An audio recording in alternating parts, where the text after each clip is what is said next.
Cette chercheuse est venue ce matin au bloc opératoire pour récupérer un échantillon de cerveau provenant d'un patient. Ici, à l'hôpital Sainte-Anne, rien d'anormal. Car depuis maintenant 6 ans, un projet de recherche est en cours pour faciliter l'extraction de tumeurs cérébrales. La tumeur qu'on a opérée aujourd'hui fait partie d'un gliome infiltrant, c'est-à-dire que c'est une tumeur cérébrale qui envahit le cerveau.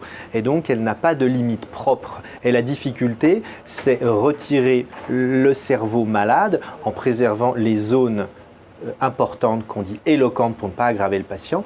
Clairement, à l'œil nu ou au microscope opératoire qui est une loupe grossissante, on n'a aucun moyen de voir l'infiltration tumorale à l'échelon cellulaire.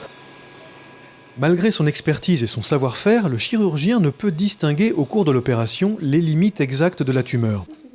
Pour s'assurer que toutes les cellules tumorales ont bien été retirées du cerveau, des tissus sont alors prélevés puis soumis à l'œil expert du neuropathologiste pour un examen microscopique. Mais cette vérification intervient après l'opération. C'est pourquoi la chercheuse Darin Abi Haïdar, en collaboration avec les médecins de l'hôpital Sainte-Anne, a décidé de mettre au point un nouvel outil capable de guider les chirurgiens lors de leurs interventions et de leur dire en temps réel s'ils se trouvent face à un tissu sain ou tumoral. Nous, on avait pensé à aider donc, le médecin pendant l'opération. Donc on va introduire une fibre dans un outil qui utilise d'habitude le médecin, qui est le trocar. En fait, c'est une caméra. Cette caméra miniature de haute résolution doit être simple d'utilisation, mais doit également être capable de distinguer avec fiabilité les cellules saines des cellules malades. Pour cela, elle va analyser la fluorescence naturellement émise par les tissus, riches en informations, et comparer le résultat à une banque de données avant de donner son verdict final, tissu sain ou tissu tumoral. Tous les échantillons de cerveau prélevés au bloc vont justement servir à constituer cette banque de données. Et pour exploiter au mieux les informations contenues dans ces tissus, notamment celles apportées par la fluorescence, les échantillons vont subir 3 séries d'analyses. À l'hôpital, à Orsay sur la plateforme d'imagerie PIMPA, puis au synchrotron Soleil.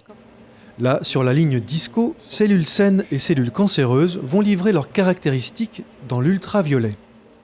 Par exemple, c'est une coupe de la tumeur. Et là, c'est un résultat de ce qu'on a quand on excite dans l'infrarouge, où on peut voir des informations spatiales très intéressantes sur la nature de chaque tissu. Ces informations sont complétées par l'image qui est acquise au synchrotron Soleil, dans l'ultraviolet, dans laquelle on peut, en plus de l'image, avoir des informations plus précises sur chaque composant de cet échantillon.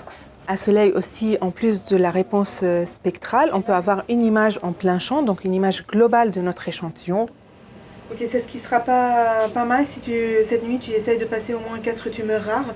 On essaye de faire que la fluorescence vraiment très bien avec les 4 fibres. Grâce à la ligne DISCO, une carte d'identité moléculaire sera clairement établie pour chaque type de tumeur et viendra compléter les informations glanées par les autres instruments. À ce jour, plus de 250 échantillons de tumeurs ont ainsi été analysés et caractérisés avec finesse, chacun venant compléter la bibliothèque de données et enrichir la mémoire de la caméra.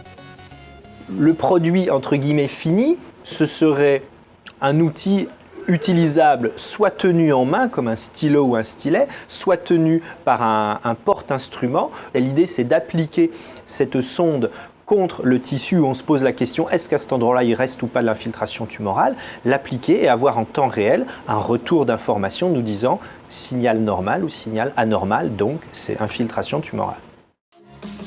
Au final, l'outil pourrait ressembler à ça, une fibre optique introduite dans un trocar qui s'allumerait en vert pour indiquer la présence de tissus sains et en rouge pour signaler au chirurgien des cellules cancéreuses à extraire.